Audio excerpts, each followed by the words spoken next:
गुरुर्ब्रह्मा गुरुर्विष्णु गुरुर्देवो महेश्वरः गुरु साक्षात् परब्रह्म तस्मै श्री गुरुवे नमः। तस्मै श्री गुरुवे नमः। तस्मै श्री गुरुवे नमः। ರೇಖಿ ಮಾತೆಗೆ ಧನ್ಯವಾದಗಳು. ಬ್ರಹ್ಮ ವಿಷ್ಣು ಮಹೇಶ್ವರಿಗೆ ಧನ್ಯವಾದಗಳು. ನವ ದುರ್ಗೆಯರಿಗೆ ಧನ್ಯವಾದಗಳು. ನಮ್ಮ ನಿಮ್ಮೆಲ್ಲರ ತಂದೆ ತಾಯಿಯರಿಗೆ, ಪರಿವಾರದವರಿಗೆ, ಕುಲದೇವತೆ ಕುಲದೇವರುಗಳಿಗೆ ಧನ್ಯವಾದಗಳು. ಎಲ್ಲ ಗುರುಗಳಿಗೆ, ಋಷಿ ಮುನಿಗಳಿಗೆ, ಸಾಧು ಸಂತರಿಗೆ ಧನ್ಯವಾದಗಳು. ಬ್ರಹ್ಮಾಂಡದಲ್ಲಿರುವಂತಹ ದಿವ್ಯ ಶಕ್ತಿಗಳಿಗೆ ಹಾಗೂ ನಮ್ಮ ಜೊತೆಯಲ್ಲಿರುವಂತಹ ದಿವ್ಯ ಶಕ್ತಿಗಳಿಗೆ ಧನ್ಯವಾದಗಳು. ಅವರ ಆಶೀರ್ವಾದ, ಕರುಣೆ, ಕೃಪೆ ಸದಾ ಯಾವಾಗಲೂ ನಮ್ಮೆಲ್ಲರ ಮೇಲೆ ಹೀಗೆ ಇರಲಿ ಅಂತೇಳಿ ನಾವು ಪ್ರಾರ್ಥನೆಯನ್ನ ಮಾಡ್ಕೊಳ್ಳೋಣ.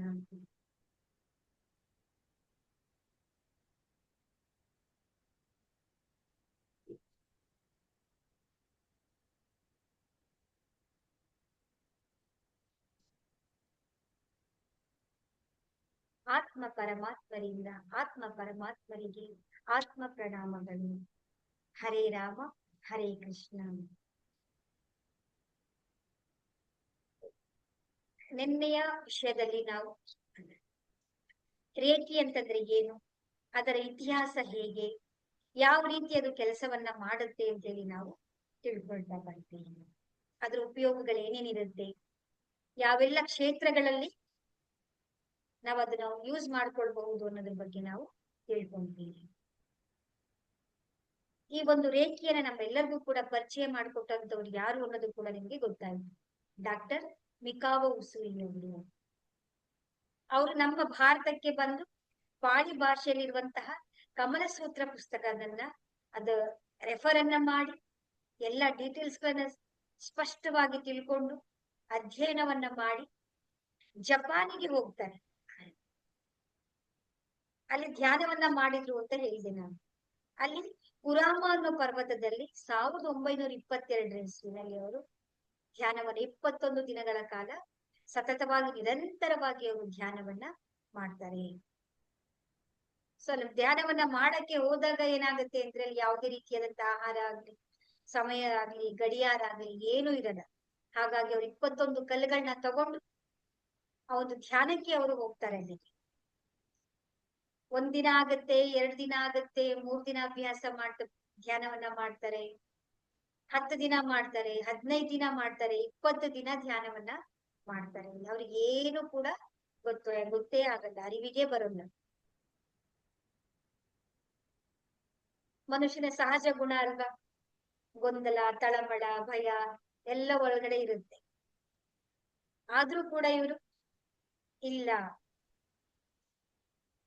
ಈ ಸಾಧನೆನ ನಾನು ಬಿಡಬಾರ್ದು ಅಂತ ಹೇಳಿ ಹಠವನ್ನ ಛಲದಿಂದ ಇನ್ನು 1 ದಿನ ಇದೆ ನಾನು ಮಾಡೇಬೇಕು ನಾನು ಅಂತ ಹೇಳಿ ಊಟ ಇಲ್ಲ, ನಿದ್ರೆ ಇಲ್ಲ, ಆಹಾರ ಇಲ್ಲ, ಎಷ್ಟು ನಿತ್ರಾಣವಾಗಿರ್ಬೋದು ಹೇಳಿ ಅವರು.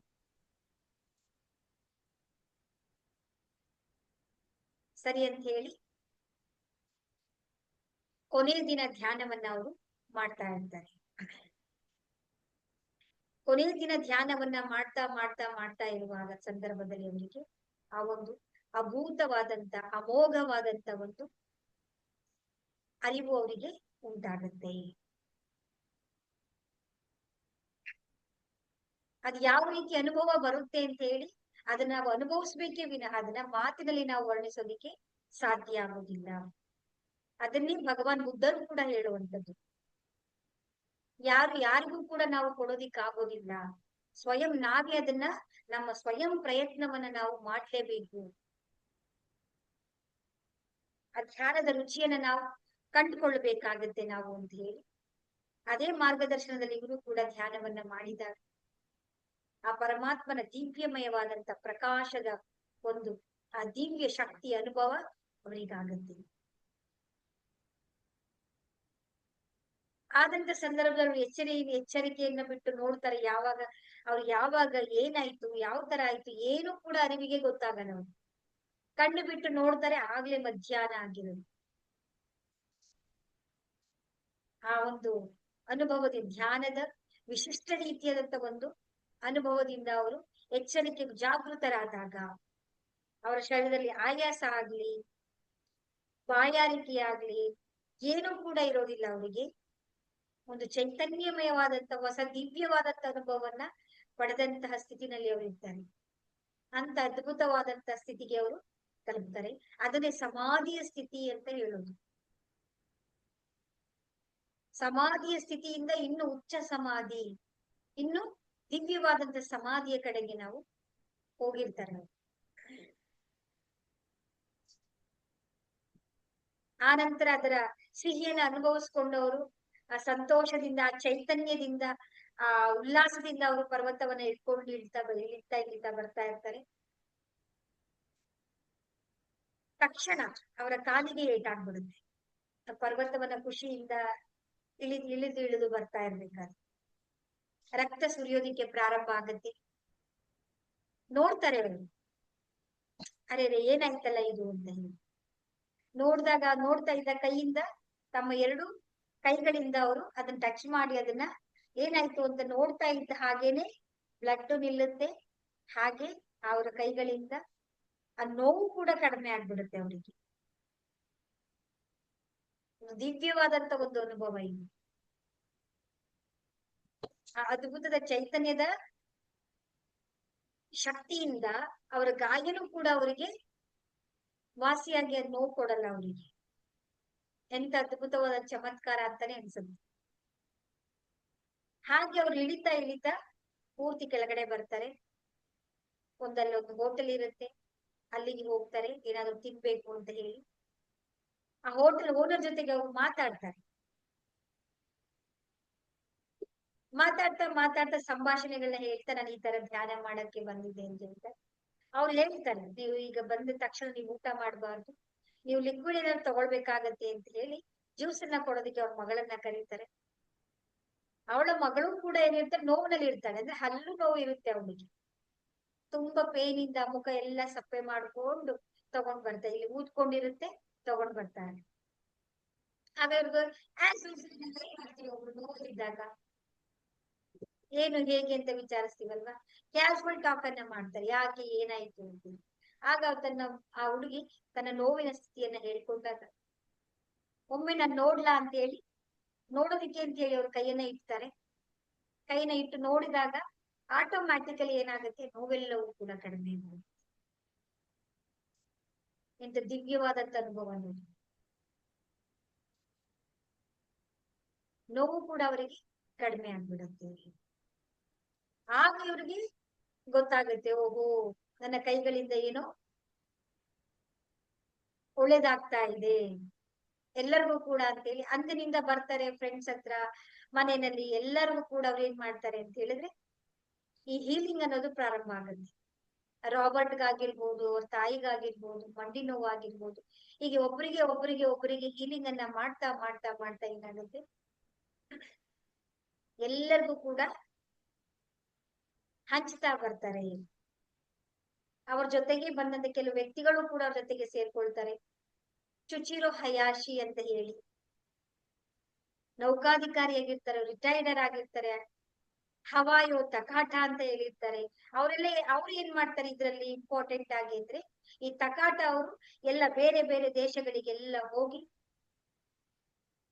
ಈ ಮಿಕಾವು ಉಸುಯಿ ಅವರಂತಹ ಈ ಒಂದು ಹೀಲಿಂಗ್ ಅನ್ನ ಪದ್ಧತಿಯನ್ನ ಎಲ್ಲಾ ದೇಶಗಳಿಗೆ 1980ರಲ್ಲಿ ಜಸ್ಟ್ ಇದ್ದದ್ದು ಎಷ್ಟು ಅಂತ ಹೇಳಿದ್ರೆ ಕೇವಲ 22 ರೇಖಿ ಮಾಸ್ಟರ್ಗಳು ಇರ್ತಾರೆ.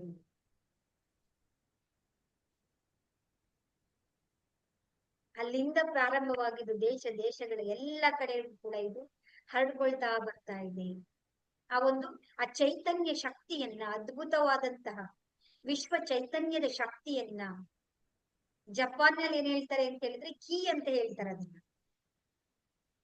ಚೀನಿ ಭಾಷೆಯಲ್ಲಿ ಏನ್ ಹೇಳ್ತಾರೆ ಅಂತ ಹೇಳಿದ್ರೆ ಅದನ್ನ ಚೀ ಅಂತ ಹೇಳ್ತಾರೆ. ನಮ್ಮ ಭಾರತೀಯ ಭಾಷೆಯಲ್ಲಿ ಪ್ರಾಣ ಅಂತ ಹೇಳ್ತಾರೆ.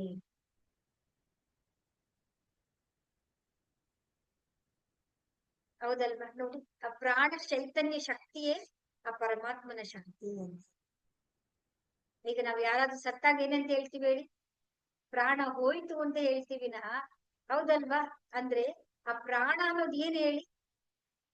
ಅದು ನಾವು ಕ್ರಿಯೇಟ್ ಮಾಡ್ಕೊಳಕ್ ಸಾಧ್ಯ ಇಲ್ಲ ಅದನ್ನ. ಅದ್ ಹೇಗ್ ಬರುತ್ತೆ, ಹೇಗಾಗತ್ತೆ, ಹೇಗ್ ಹೋಗುತ್ತೆ ಅನ್ನೋದು ಕೂಡ ಇರಲ್ಲ. ಆ ಒಂದು ಆ ದಿವ್ಯಮಯವಾದಂತಹ, ಎಲ್ಲವನ್ನು ಕೂಡ ಒಳಗೊಂಡಿರುವಂತಹ, ಎಲ್ಲವನ್ನು ಸೃಷ್ಟಿ ಮಾಡುವಂತಹ ಶಕ್ತಿಯನ್ನ ಪ್ರಾಣ ಅಂತ ಹೇಳಿ ಕರೆಯುವುದು. ಅದನ್ನೇ ಪ್ರಾಣ ಶಕ್ತಿ ಅಂತ ನಾವು ಕರಿತೀವಿ. ಈ ಪ್ರಾಣ ಎಲ್ಲಿರುತ್ತೆ? ನಮ್ಮ ಶರೀರದಲ್ಲಿ ಇರುತ್ತೆ, ಹೌದಲ್ಲ? ನಮ್ಮೆಲ್ಲರಿಗೂ ಗೊತ್ತಿರುವ ಹಾಗೆ ಆ ಪ್ರಾಣ ಎಲ್ಲಿರುತ್ತೆ ನಮ್ಗೆ ಒಳಗಡೆ? ನಮ್ಮ ಶರೀರದ ಒಳಗಡೆ ಇರುತ್ತೆ, ಹೌದಲ್ವಾ? ಆ ಶರೀರದಲ್ಲಿ ನಾವು ಹಾಗಾಗಿ ಯಾವ ರೀತಿ ನಾವು ಅದನ್ನ, ಆ ಪ್ರಾಣ ಶಕ್ತಿಯನ್ನ ಜಾಗೃತಗೊಳಿಸ್ಕೊಳ್ಬೇಕು, ಅದನ್ನ ಹೇಗೆ ನಾವು ನೋಡ್ಕೊಳ್ಬೇಕು, ಯಾವ ರೀತಿಯಲ್ಲಿ ನಮ್ಮ ಶರೀರದಲ್ಲಿರುವಂತಹ ಯಾವುದೇ ರೀತಿಯಾದ ಮೇನ್ ಆಗಿರುವಂತ ಸಮಸ್ಯೆಗಳು ಯಾವುದು ನಮ್ಗೆ? ಒಂದು ಆರೋಗ್ಯ ಸಮಸ್ಯೆ ಇದೆ, ಮತ್ತೊಂದಿರುವಂತದ್ದು ಯಾವುದು ನಮ್ಗೆ? ಹಣಕಾಸಿನ ಸಮಸ್ಯೆ ಇದೆ. ಅದು ಬಿಟ್ರೆ ಇರೋದು ಯಾವುದು ನಮ್ಗೆ? ಬಾಂಧವ್ಯದ ಸಮಸ್ಯೆ, financially, relationship and health.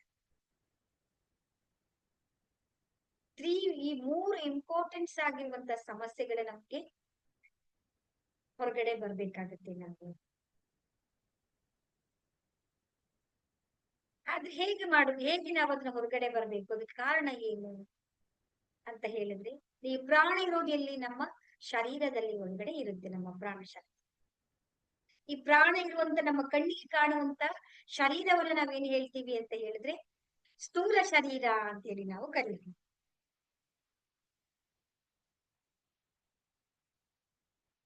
Physical body ಅಂತ ಹೇಳ್ತಾರಲ್ಲ, ಹಾಗೆ ಇದನ್ನ ಸ್ಥೂಲ ಶರೀರ ಅಂತ ಹೇಳಿ ಕರಿತೀವಿ. ಆದ್ರೆ ನಮ್ಮ ಕಣ್ಣಿಗೆ ಕಾಣದೇ ಇರುವಂತ ಶರೀರಗಳು ಕೂಡ ಈ ಒಂದು ನಮ್ಮ ಫಿಸಿಕಲ್ ಶರೀರಕ್ಕೆ ಇರುತ್ತೆ.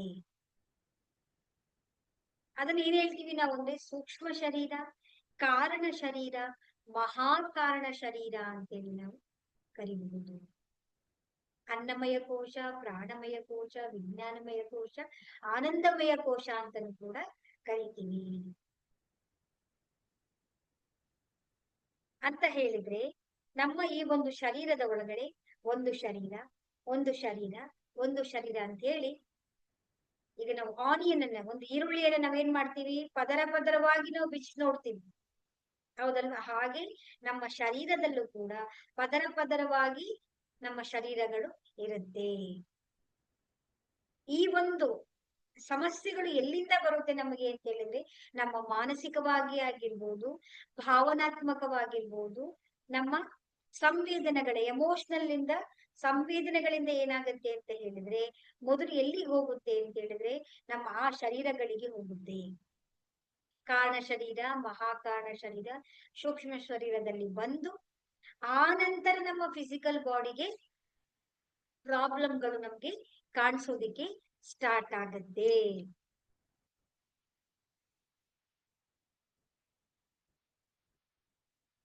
ಸೊ ಇಲ್ಲಿ ಹೀಗೆ ಬರೋದು ಸಡನ್ ಆಗಿ ನಮ್ಗೆ. ಈಗ ಒಂದು ಯಾವುದೇ ಒಂದು ಕಾಯಿಲೆ ಬಂತು ಅಂತ ಹೇಳಿದ್ರೆ ಸಡನ್ ಆಗಿ ಬಂದ್ಬಿಡುತ್ತೆ ನಮಗೆ. ಈಗ ಒಂದು ಹಾರ್ಟ್ ಅಟ್ಯಾಕ್ ಅಂತ ಹೇಳಿದ್ರೆ ಒಂದು 10-15 ವರ್ಷದ ಹಿಸ್ಟ್ರಿ ಇರುತ್ತೆ ಅದಕ್ಕೆ.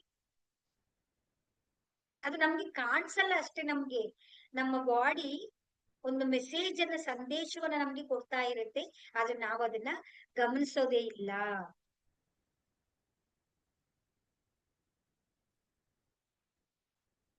ಸೊ ಈ ಒಂದು ಈ 5 ಲೇಯರ್ಗಳಿದೆಯಲ್ಲ, ಈ ಶರೀರದ ಇರುವಂತ ಒಂದೊಂದು ಲೇಯರ್ಗಳನ್ನ ಯಾವ ರೀತಿ ನಾವು ನೋಡ್ಕೊಳ್ಬೇಕು ಅಂತ ಹೇಳಿದ್ರೆ, ಈ ಫಿಸಿಕಲ್ ಬಾಡಿಗೆ ರನ್ ಆಗೋದಿಕ್ಕೆ, ಅದು ಮೂವ್ ಆಗೋದಿಕ್ಕೆ ಅದಕ್ಕೊಂದು ಇಂಧನ ಬೇಕು, ಏನಾದ್ರು ಒಂದು ಶಕ್ತಿ ಬೇಕಲ್ವಾ? ಆ ಶಕ್ತಿ ಯಾವುದು ಅಂತ ಹೇಳಿದ್ರೆ ನಾವೇನ್ ಮಾಡ್ತೀವಿ? ಪ್ರತಿದಿನ ನಾವು ಭೋಜನವನ್ನ ಕೊಡ್ತಾ ಬರ್ತೇವೆ. ನಮ್ಮ ಈ ಒಂದು ಸ್ಥೂಲ ಶರೀರಕ್ಕೆ ಏನ್ ಬೇಕು ಅಂತ ಹೇಳಿದ್ರೆ ಭೋಜನ ಬೇಕು, ಊಟವನ್ನ ನಾವು ಕೊಡ್ತಾ ಬರ್ತೀವಿ. ಆದರೆ ನಮಗೆ ಕಣ್ಣಿಗೆ ಕಾಣದೇ ಇರುವಂತ ಈ ಎಥರ್ ಬಾಡೀಸ್ ಅಂತ ಹೇಳಿ ನಾವು ಕರಿತೀವಿ. ಈ ಬಾಡೀಸ್ ಗಳಿಗೆ ಏನ್ ಬೇಕು ಹಾಗಾದ್ರೆ? ಇವು ಕೂಡ ತಮ್ಮ ಎನರ್ಜಿಯನ್ನ ಪ್ರೊಟೆಕ್ಷನ್ ಅನ್ನ ಮಾಡ್ಕೊಳ್ಬೇಕು ಅಂದ್ರೆ ಈ ಒಂದು ಬಾಡಿಗಳಿಗೆ ಏನ್ ಬೇಕು ನಮ್ಗೆ ಅಂತ ಹೇಳಿದ್ರೆ ನಾವು ಧ್ಯಾನವನ್ನ ಮಾಡ್ಬೇಕು, ಸತ್ಸಂಗ ಸಜ್ಜನರ ಜೊತೆಯಲ್ಲಿರ್ಬೇಕು, ಸದಾ ನಾವು ಯಾವಾಗ್ಲೂ ಸಕಾರಾತ್ಮಕವಾಗಿ ಯೋಚನೆ ಮಾಡ್ಬೇಕು, ಆ ಪರಮಾತ್ಮನ ನಾಮಸ್ಮರಣೆಯನ್ನ ಮಾಡ್ಬೇಕು, ಭಕ್ತಿಯಲ್ಲಿರ್ಬೇಕು, ನಾವು ಯಾವಾಗ್ಲೂ ಭಜನೆಗಳನ್ನ ಮಾಡ್ತಾ ಇರ್ತೀವಿ ನೋಡಿ. ಇವೆಲ್ಲವೂ ಕೂಡ ನಮ್ಮ ರೂಢಿಗತವಾಗಿ ಬಂದ್ಬಿಟ್ಟಿದೆ ನಮ್ಗೆ. ಅದು ಸಪರೇಟ್ ಆಗಿ ಏನಿಲ್ಲ ನಮ್ಗೆ.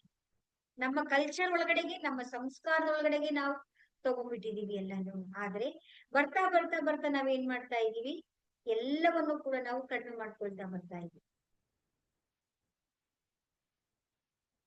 ಈ ಎಥನಿಕ್ ಬಾಡಿಗಳಿಗೆ ಬೇಕಾದಂತ ಫೀಲ್ ಯಾವುದು, ಅದು ಶುದ್ಧಿಯಾಗಿರ್ಬೇಕು, ಪವಿತ್ರವಾಗಿರ್ಬೇಕು, ಅಲ್ಲಿ ಯಾವುದೇ ರೀತಿಯಾದಂತ ಡಿಸ್ಟರ್ಬೆನ್ಸ್ ಗಳಾಗಬಾರ್ದು ಅಂತ ಹೇಳಿದ್ರೆ ನಾವು ಧ್ಯಾನವನ್ನ ನಾವು ಪ್ರತಿದಿನ ಮಾಡ್ಕೊಳ್ತಾ ಬರ್ಬೇಕು. ಯಾಕೆ ಅಂತ ಹೇಳಿದ್ರೆ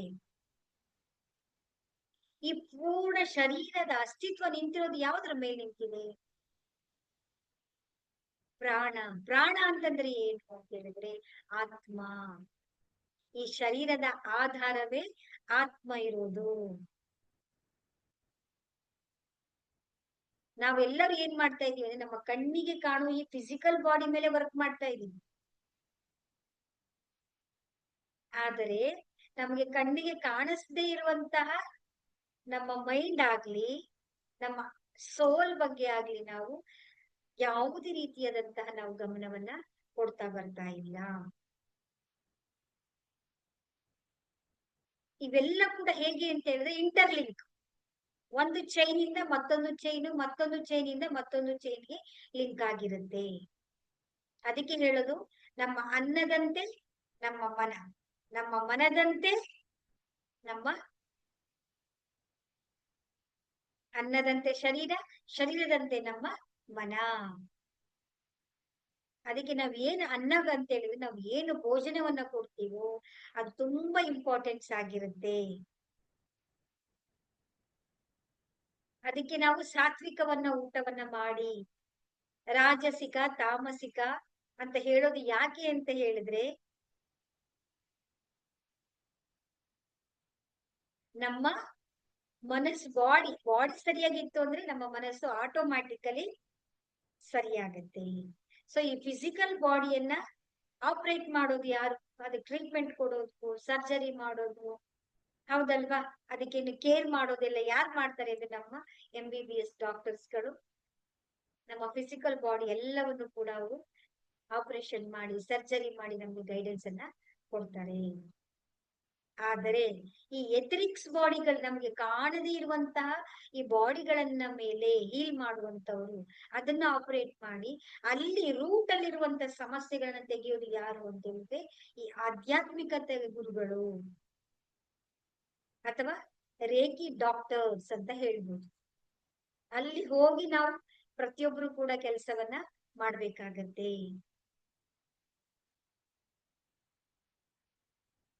ಅಂತ ಹೇಳಿದ್ರೆ ಈ ಸೂಕ್ಷ್ಮ ಕಾರಣ ಮಹಾಕಾರಣ ಶರೀರದಲ್ಲಿ ನಾವು ಹೋಗಿ ಆ ಸಮಸ್ಯೆಗಳೆಲ್ಲವನ್ನು ನಾವು ಕ್ಲೀನ್ ಮಾಡಿ ಶುದ್ಧಿಯನ್ನ ಮಾಡ್ತಾ ಬರ್ಬೇಕಾಗತ್ತೆ. ಹೌದಲ್ವಾ?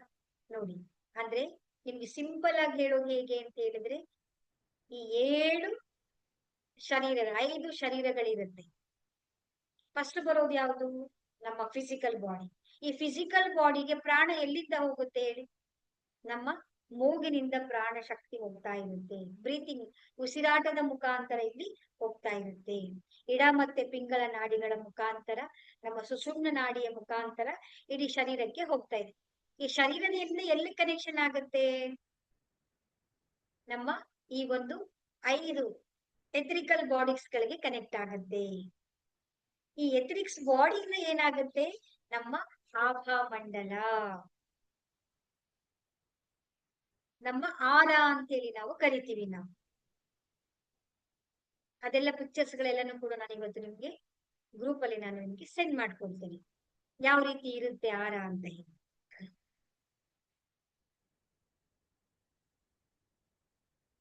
ಸೊ ಇದು ತುಂಬಾ ಇಂಪಾರ್ಟೆಂಟ್. ನಮ್ಮ ಆರ, ನಮ್ಮ ಆಭಾಮಂಡಲ, ನಮ್ಮ ಪ್ರಭಾಮಂಡಲ. ನಮ್ಮ ಪ್ರಭಾಮಂಡಲ ಎಷ್ಟು ಶಕ್ತಿಯಾಗಿರುತ್ತೋ ಅಷ್ಟು ನಾವು ಆರೋಗ್ಯವಾಗಿರ್ತೇವೆ, ಅಷ್ಟು ನಾವು ಎನರ್ಜೆಟಿಕ್ ಆಗಿರ್ತೇವೆ, ಅಷ್ಟು ನಾವು ಮ್ಯಾನಿಫೆಸ್ಟೇಷನ್, ನಮಗೆ ಏನ್ ಬೇಕು ಅದೆಲ್ಲವನ್ನು ಕೂಡ ನಾವು ಮ್ಯಾನಿಫೆಸ್ಟೇಷನ್ ಮಾಡ್ಕೊಳ್ಳೋದಿಕ್ಕೆ ನಮ್ಗೆ ಸಹಾಯ ಆಗುತ್ತೆ. ಅದಕ್ಕೆ ನಾವೇನ್ ಮಾಡ್ಬೇಕು ಅಂತ ಹೇಳಿದ್ರೆ ಧ್ಯಾನವನ್ನ ನಾವು ಮಾಡ್ತಾ ಬರ್ಬೇಕಾಗತ್ತೆ. ಈ ಶರೀರದಲ್ಲಿ ಮುಖ್ಯವಾಗಿ ನಮಗೆ 7 ಸೆಂಟರ್ಸ್ ಗಳು ಬರುತ್ತೆ, ಶಕ್ತಿಯ ಕೇಂದ್ರಗಳು ಅಂತೇಳಿ ನಾವು ಕರಿತೀವಿ. ಈಗ ನೋಸೈತಿ ಇಲ್ಲಿಂದ ಬ್ರೀತ್ ಮಾಡಿ ಸುಷುಮ್ನ ನಾಡಿಗೆ ಹೋಗಿ ಈ ಒಂದು ಪ್ರಾಣ ಶಕ್ತಿ ಎಲ್ಲಿಗೆ ಹೋಗುತ್ತೆ ಅಂತ ಹೇಳಿದ್ರೆ ನಮ್ಮ 7 ಶಕ್ತಿಯ ಕೇಂದ್ರಗಳಲ್ಲಿ ಹೋಗುತ್ತೆ. ಈ 7 ಶಕ್ತಿಯ ಕೇಂದ್ರಗಳು ಎಲ್ಲಿ ಕನೆಕ್ಟ್ ಆಗುತ್ತೆ ಅಂದ್ರೆ 72,000 ನಾಡಿಗಳಿಗೆ ಕನೆಕ್ಷನ್ ಆಗುತ್ತೆ. ಈ 72,000 ನಾಡಿಗಳು ಇಡೀ ನಮ್ಮ ಆಭಾಮಂಡಲವನ್ನ ಪ್ರೊಟೆಕ್ಷನ್ ಅನ್ನ ಮಾಡುತ್ತೆ. ನೋಡಿ ಎಷ್ಟು ಅದ್ಭುತವಾದಂತ ಒಂದು ಸಿಸ್ಟಮ್ಯಾಟಿಕಲಿ ನಮ್ಮ ಬಾಡಿ ರಚನೆಯಾಗಿದೆ ಅಂತ ಹೇಳಿ. ಆ 7 ಚಕ್ರಗಳು ಯಾವ್ಯಾವುದು ಅಂತ ಹೇಳಿದ್ರೆ ನಾನು ನಿಮಗೆ ಶೇರ್ ಮಾಡ್ತೇನೆ, 1 ಸೆಕೆಂಡ್. ಅದು ಯಾವ್ಯಾವುದು ಅಂತ ಹೇಳಿದ್ರೆ ಮೂಲಾಧಾರ ಚಕ್ರ ಅಂತ ಹೇಳಿ. ಮೊದಲನೇದು ಮೂಲಾಧಾರ ಚಕ್ರ. ಅದು ಎಲ್ಲಿ ಬರುತ್ತೆ ಅಂತ ಹೇಳಿದ್ರೆ ನಮ್ಮ ಗುದದ್ವಾರದ ಕೊನೆಯ ಮೂಳೆಯಲ್ಲಿ ನಮ್ಗೆ ಬರುತ್ತೆ. ಅದರ ಬಣ್ಣ ಕೆಂಪು, ಅದರ ಬೀಜ ಮಂತ್ರ ಲಂಕಾರ ಇರುತ್ತೆ. ಎರಡನೇದು ಬರುವಂತದ್ದು ಯಾವುದು ಅಂದ್ರೆ ಸ್ವಾಧಿಷ್ಠಾನ ಚಕ್ರ ಅಂತ ಹೇಳಿದ್ರೆ ನಮ್ಮ ನಾಭಿಯಿಂದ ಕೆಳಗಡೆ, ಅಂದ್ರೆ ನಮ್ಮ ಜನನೇಂದ್ರಿಯಗಳ ಭಾಗದಲ್ಲಿ ನಮ್ಗೆ ಬರುವಂತದ್ದು. ಇದರ ಬಣ್ಣ ಏನಿರುತ್ತೆ ಅಂದ್ರೆ ಕೇಸರಿಯ ಬಣ್ಣ. ಇದರ ಮಂತ್ರ ಏನು ಅಂದ್ರೆ ವಂ. ನಂತರ ಬರುವಂತದ್ದು ಯಾವುದು ಅಂದ್ರೆ ಮಣಿಪುರ ಚಕ್ರ, ಅಂದ್ರೆ ನಮ್ಮ ನಾಭಿಯಲ್ಲಿ ಬರುವ ನಾಭಿಯ ಚಕ್ರ ಅಂತ ಹೇಳಿ ಕರೀತಾರೆ. ಇದರ ಬಣ್ಣ ಹಳದಿ, ಇದರ ಬೀಜ ಮಂತ್ರ ರಂ. ಅದಾದ ನಂತರ ಬರುವುದು ನಮ್ಮ ಹೃದಯದಲ್ಲಿ ಹೃದಯ ಚಕ್ರ, ಅನಾಹತ ಚಕ್ರ, ಹಸಿರು ಬಣ್ಣದಲ್ಲಿ ಇರುತ್ತೆ. ಇದರ ಬೀಜ ಮಂತ್ರ ಯಂಕಾರ. ಆ ನಂತರ ಬರುವಂತದ್ದು ಯಾವುದಂದ್ರೆ ನಮ್ಮ ಗಂಟಲಿನಲ್ಲಿ ಇರುವಂತದ್ದು ವಿಶುದ್ಧಿ ಚಕ್ರ. ಇದು ಯಾವ ಬಣ್ಣದಲ್ಲಿ ಇರುತ್ತೆ ಅಂದ್ರೆ ಆಕಾಶ ಬಣ್ಣದಲ್ಲಿ ಇರುತ್ತೆ. ನಮ್ಮ ಹೃದಯ ಚಕ್ರ ಹಸಿರು ಬಣ್ಣದಲ್ಲಿ, ನಮ್ಮ ಗಂಟಲಿನ ಚಕ್ರ ಆಕಾಶ ನೀಲಿ, ತಿಳಿ ನೀಲಿಯ ಬಣ್ಣದಲ್ಲಿ ಇರುತ್ತೆ. ಇದರ ಬೀಜ ಮಂತ್ರ ಹಂ. ನಂತರ ಬರೋದು ಆಗ್ನೇಯ ಚಕ್ರ, ನಮ್ಮ 3ನೇ ಕಣ್ಣಿನ ಚಕ್ರ ಅಂತ ಹೇಳಿ ಕರಿತೀವಿ. ಇದರ ಬಣ್ಣ ಕಡು ನೀಲಿ, ಡಾರ್ಕ್ ನೀಲಿ. ಇದರ ಬೀಜ ಮಂತ್ರ ಓಂ.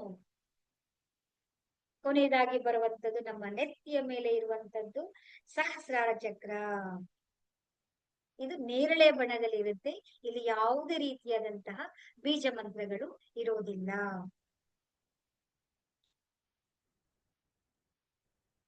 ನೋಡಿ, ನಮ್ಮ ಗಮನವನ್ನ ನಮ್ಮ ಒಂದು ಶಕ್ತಿಯ ಕೇಂದ್ರಗಳನ್ನ ನಾವು ಅದರ ಶಕ್ತಿಯನ್ನ ನಾವು ಜಾಗೃತಗೊಳಿಸ್ಕೊಳ್ತಾ ಬಂತು ಅಂತ ಹೇಳಿದ್ರೆ ಈ 7 ಶಕ್ತಿಯ ಕೇಂದ್ರಗಳಿಂದ ಆ ಒಂದು ಶಕ್ತಿ ನಮ್ಮ 72,000 ನಾಡಿಗಳಿಗೆ ಹೋಗುತ್ತೆ. ಈ 7 ಶಕ್ತಿಗಳು ಅದನ್ನೇ ಹೇಳೋದು. ನೋಡಿ, ನಮ್ಮ ಆಭಾಮಂಡಲ ಅಂತಂದ್ರೆ ಏನು? ನಮ್ಮ ಆಭಾಮಂಡಲ ಅಂತ ಹೇಳಿದ್ರೆ ನಮ್ಮ 5 ಬಾಡಿಗಳು, ಶರೀರಗಳು. 5 ಶರೀರಗಳು ಅಂತಂದ್ರೆ ಏನು? 72,000 ನಾಡಿಗಳು. ಅದ್ರಲ್ಲಿ ಇಂಪಾರ್ಟೆನ್ಸ್ ಆಗಿ ಬರೋದು ಯಾವುದು? 109 ನಾಡಿಗಳು. ಅದ್ರಲ್ಲೂ ತುಂಬಾ ಶಾರ್ಟ್ ಕಟ್ ಮಾಡಿದ್ರೆ ಬರುವಂತದ್ದು ಏನು? 24 ನಾಡಿಗಳು. ಅದ್ರಲ್ಲೂ ಕೂಡ ಮೇನ್ ಆಗಿ ಬಂದ್ರೆ ಯಾವ್ದು ಬರುತ್ತೆ ಅಂದ್ರೆ 7 ನಾಡಿಯ ಗುಚ್ಛಗಳನ್ನೇ ಚಕ್ರಗಳು ಅಥವಾ ನರಗುಚ್ಛಗಳು, ನಾಡಿಗಳು, ಶಕ್ತಿ ಕೇಂದ್ರಗಳು ಅಂತ ಹೇಳಿ ವಿಧ ವಿಧವಾದಂತ ಹೆಸರುಗಳಿಂದ ಕರೆಯುವಂತದ್ದು. ಸೊ ಈ ಒಂದು ಕೀಯನ್ನ ನಾವು ಓಪನ್ ಮಾಡ್ತು ಅಂತ ಹೇಳಿದ್ರೆ ನಾವು ಪೂರ್ತಿ ನಮ್ಮ ಶರೀರದ ಒಂದು ಶಕ್ತಿಯನ್ನ ನಾವು ಪ್ರೊಟೆಕ್ಷನ್ ಮಾಡ್ಕೊಳ್ಬಹುದು, ಅದನ್ನ ಕ್ಲೀನ್ ಮಾಡ್ಕೊಳ್ಬಹುದು, ಅದರ ಶಕ್ತಿಯನ್ನ ನಾವು ಇನ್ನು ಜಾಸ್ತಿ ಮಾಡ್ಕೊಳ್ಬಹುದು ನಾವು. ಆಗ ನಾವು ಏನ್ ಮಾಡ್ಬೇಕು ನಾವು ಅಂತ ಹೇಳಿದ್ರೆ ನಾವು ಏನೂ ಮಾಡೋಂಗಿಲ್ಲ.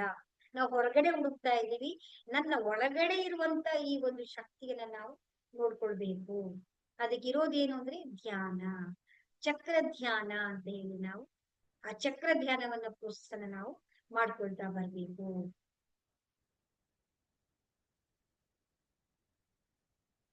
ಧ್ಯಾನವನ್ನ ಮಾಡಿದಾಗ ಏನಾಗುತ್ತೆ, ನಮ್ಗೆ ನಮ್ಮ ಚಕ್ರಗಳು ಆಕ್ಟಿವೇಶನ್ ಆಗುತ್ತೆ.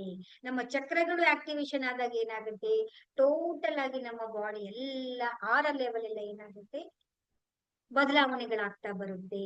ನಮ್ಮ ಆರ, ನಮ್ಮ ಎನರ್ಜಿ, ನಮ್ಮ ಥಾಟ್ಸ್, ನಮ್ಮ ವಿಚಾರ, ನಮ್ಮ ಹವ್ಯಾಸಗಳೆಲ್ಲವೂ ಕೂಡ ಬದಲಾಗ್ತಾ ಬದಲಾಗ್ತಾ ನಮ್ಮ ಸಮಸ್ಯೆಗಳು ಎಲ್ಲವೂ ಕೂಡ ಒಂದೊಂದಾಗಿ ಒಂದೊಂದಾಗಿ ಒಂದೊಂದಾಗಿ ನಮ್ಮ ಸಮಸ್ಯೆಗಳಿಂದ ನಾವು ಹೊರಗಡೆ ಬರೋದಿಕ್ಕೆ ಸಹಾಯ ಆಗುತ್ತೆ.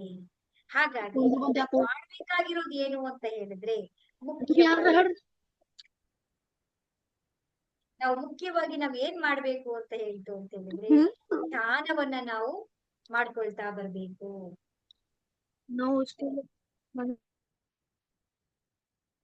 ಸೊ ಅದ್ರಲ್ಲಿ ಮೊದಲನೇದು ಯಾವುದು ಅಂತ ಹೇಳಿದ್ರೆ ಚಕ್ರ ಧ್ಯಾನ. ಎರಡನೇದು ಯಾವುದು ಅಂತ ಹೇಳಿದ್ರೆ 24 points parts of the body healing ಅಂತ ಹೇಳಿ ಬರುತ್ತೆ. ಆ ಪ್ರೋಸೆಸ್ ನಿಮ್ಗೆ ನಾಳೆ ನಾನು ನಿಮ್ಗೆ ಹೇಳ್ಕೊಡ್ತೇನೆ. ಈ ಚಕ್ರ ಧ್ಯಾನ ಅಂತಂದ್ರೆ ಏನು ಅಂತ ನಾವ್ ಏನೂ ಮಾಡುವ ಹಾಗಿಲ್ಲ.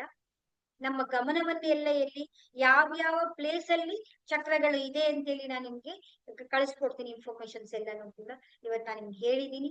ಅಲ್ಲಿ ಜಸ್ಟ್ ನಮ್ಮ ಗಮನವನ್ನ ನಮ್ಮ ಉಸಿರನ್ನ ನೋಡ್ತಾ ನೋಡ್ತಾ ನೋಡ್ತಾ ಆ ಮಂತ್ರವನ್ನ ನಾವು ಉಚ್ಚಾರಣೆ ಮಾಡ್ಬೇಕು.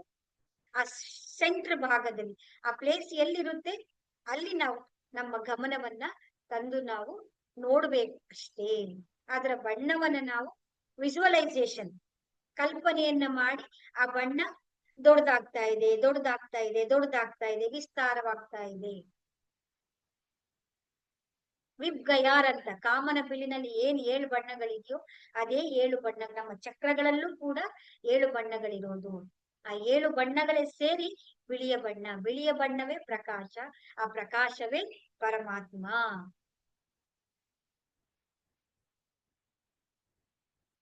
ಆ ಪ್ರಕಾಶ ಅಂತ ಹೇಳಿದ್ರೆ ಎಲ್ಲವೂ ಅದ್ರೊಳಗಡೆ ಇದೆ ಅಂತ ಹೇಳಿ ಅರ್ಥ. ಜಸ್ಟ್ ನಾವೇನ್ ಮಾಡ್ಬೇಕು ಅಂದ್ರೆ ಆ ಪ್ರಕಾಶ ಅಲ್ಲಿರುವಂತ ನೇರಳೆ ಬಣ್ಣ ಆಗಿರ್ಬೋದು, ಹಸಿರು ಬಣ್ಣ ಆಗಿರ್ಬೋದು, ನೀಲಿ ಬಣ್ಣ ಆಗಿರ್ಬೋದು. ಫಸ್ಟ್ ಬರೋದು ಯಾವ್ದು, ಕೆಂಪು ಬಣ್ಣ. ಆಮೇಲೆ ಬರೋದು ಕೇಸರಿಯ ಬಣ್ಣ, ಹಳದಿ ಬಣ್ಣ, ಹಸಿರು ಬಣ್ಣ, ನೀಲಿಯ ಬಣ್ಣ, ಕಪ್ಪು ನೀಲಿ ಬಣ್ಣ, ಆಮೇಲೆ ನಮ್ಗೆ ಬರೋದು ನೇರಳೆಯ ಬಣ್ಣ. ಇದು ಅಲಾಂಗ್ ವಿತ್ ಮಂತ್ರದ ಜೊತೆಗೆ ನಾವು ಈ ಬಣ್ಣವನ್ನ ವಿಜುವಲೈಸೇಷನ್ ಮಾಡ್ತಾ ಮಾಡ್ತಾ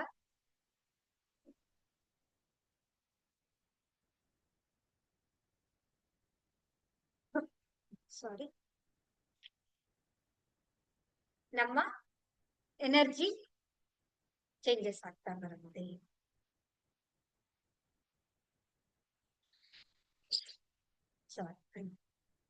ಇದ್ರಲ್ಲಿ ಏನಾದ್ರು ನಿಮ್ಗೆ ಡೌಟ್ಸ್ ಗಳಿದೆಯಾ? ಕೆಲವರೆಲ್ಲ ಹೊಸಬ್ರು ಜಾಯಿನ್ ಆಗಿದ್ದೀರಾ. ಇವತ್ತು 2ನೇ ದಿನ ಆಗಿದೆ. ಹಳೆ ಕ್ಲಾಸಿಗೆ ಸಂಬಂಧಪಟ್ಟಾಗಿ ನೀವು ಗ್ರೂಪ್ ಅಲ್ಲಿ ಜಾಯಿನ್ ಆಗಿದ್ರೆ ನಿಮಗೆ ರೆಕಾರ್ಡಿಂಗ್ ಕೂಡ ಅವೈಲೇಬಲ್ ಆಗುತ್ತೆ.